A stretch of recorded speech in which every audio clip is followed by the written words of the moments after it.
Everyone, welcome to digital GK classes. तो EVS की class में आप सभी का स्वागत है। याद रखो, एग्जाम जब तक नहीं हो जाएगा ना आपका, तब तक एग्जाम से समझ लो एक दिन पहले तक मेरी क्लासेस आपको प्रैक्टिस वाली मिलती रहेंगी, क्योंकि जिसने जितना ज़्यादा क्वेश्चंस की प्रैक्टिस की रहेगी तो वो सारा सीटेट के पैटर्न को समझ जाएंगे।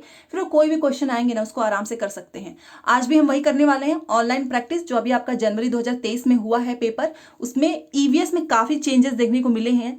और एक चीज़ और मैं आपको बताना चाहूँगी, सिलेबस आपने देखा होगा सीटेट का सेम वही है, फिर भी ये क्वेश्चन जो है ना बाहर से डालते हैं साइंस वाले।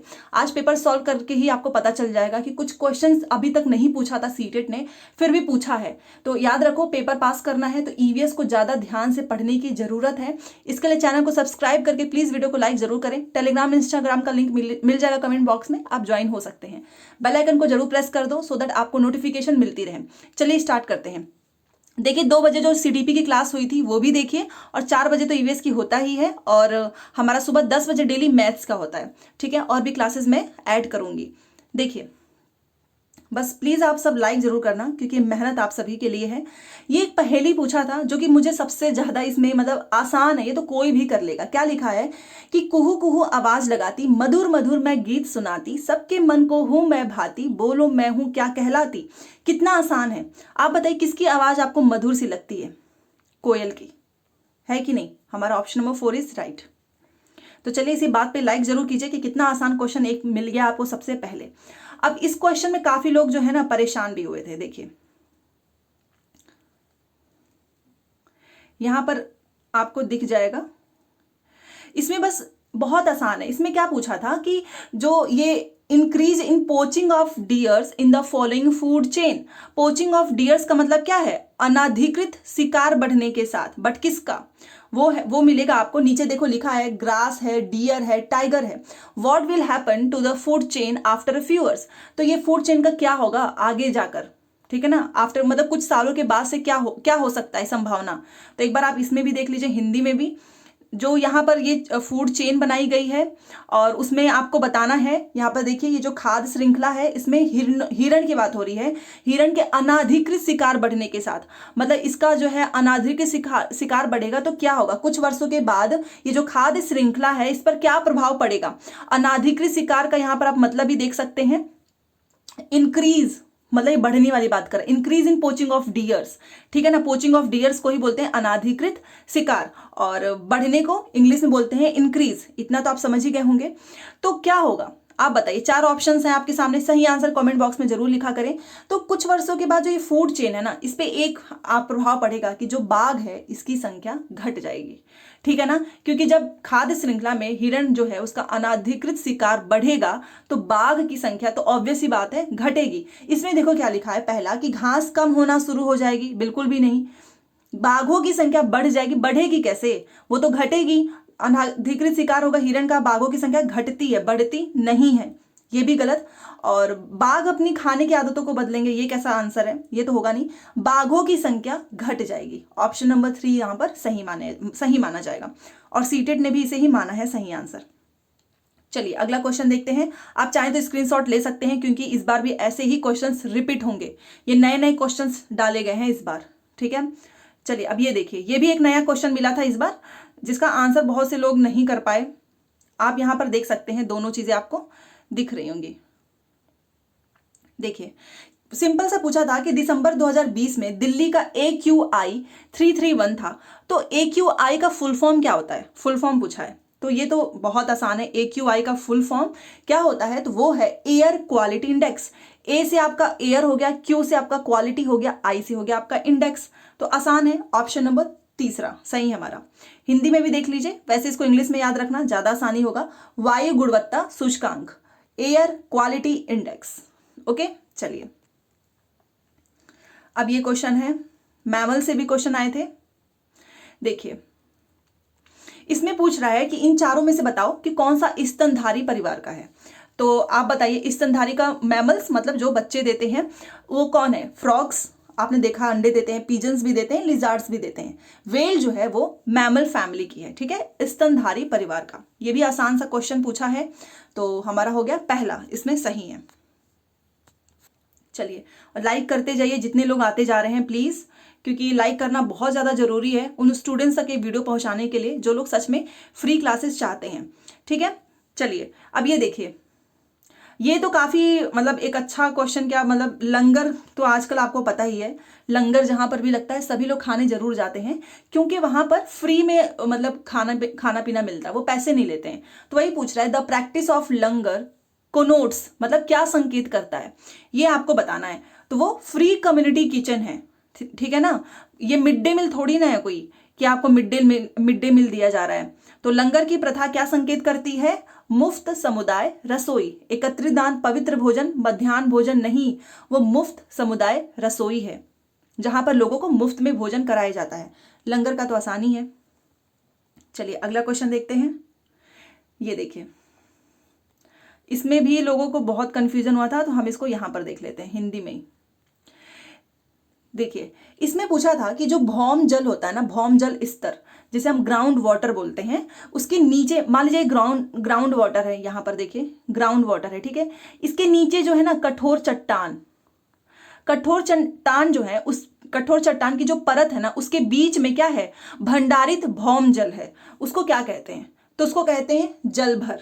बहुत आसान है, उसको क्या कहते हैं, जल भर। ऑप्शन नंबर दूसरा सही है। इंग्लिश में भी देख लीजिए, ये देखिए साइंस के कुछ क्वेश्चंस थे जो कि साइंस के टॉपिक से उठाया गया है, बट फिर भी इन्होंने ईवीएस में डाल दिया ये क्वेश्चन, ठीक है। तो आप समझ ही गए होंगे, जो ग्राउंड वाटर जिसे हम भौमजल स्तर बोलते हैं, वो जो हार्ड जो रॉक्स होते हैं ना, उसके बीच में जो स्टोर्स होते हैं, स्टोर रहता है, उसको क्या बोलते हैं, जो वाटर टेबल होता है उसे हम किस नाम से जानते हैं, तो वो है एक्यूफर, ठीक है ना।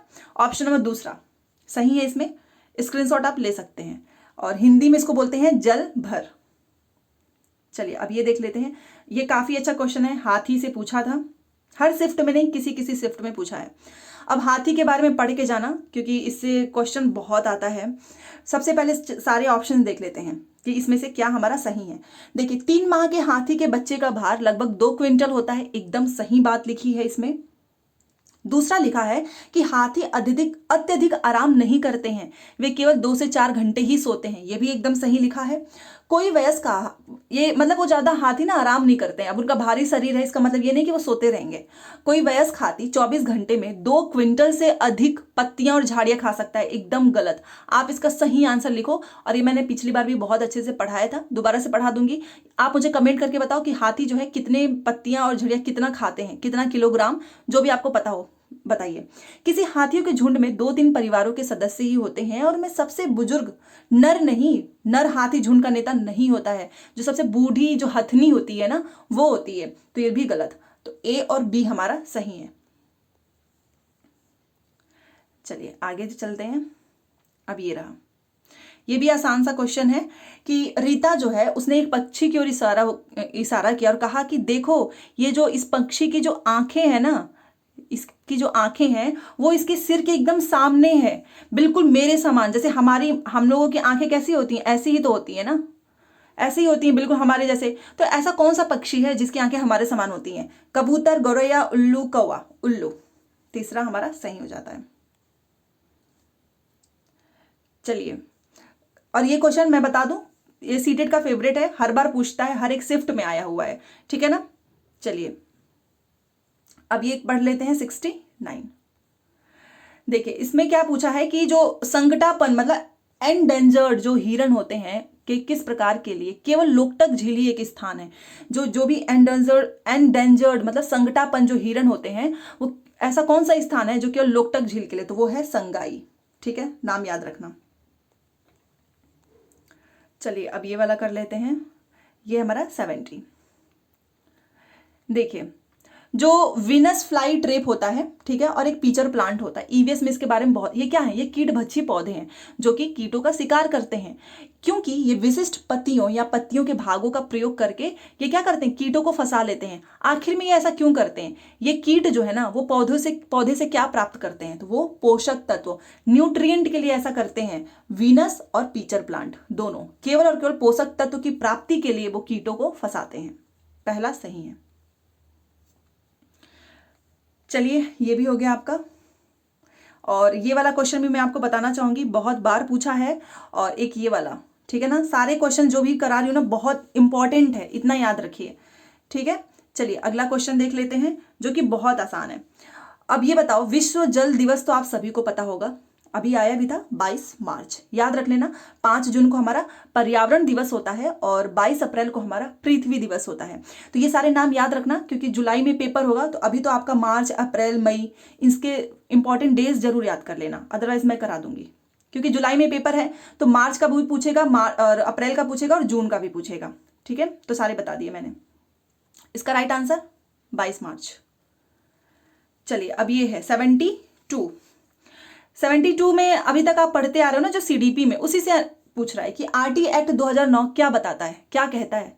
तो आप सभी को पता है कि आरटी एक्ट 2009 के अकॉर्डिंग जो 6 से 14 वर्ष तक के बच्चे हैं ना, उनको फ्री और अनिवार्य शिक्षा देनी है। ऑप्शन नंबर 4 हमारा सही है, ये एकदम इसमें सही है। बट 6 से 14 याद रखना, कंफ्यूजन के लिए देखो 6 से 18 लिख दिया है, 14 लिख दिया है, 6 लिख दिया है, but right answer is 4, option number 4। Okay,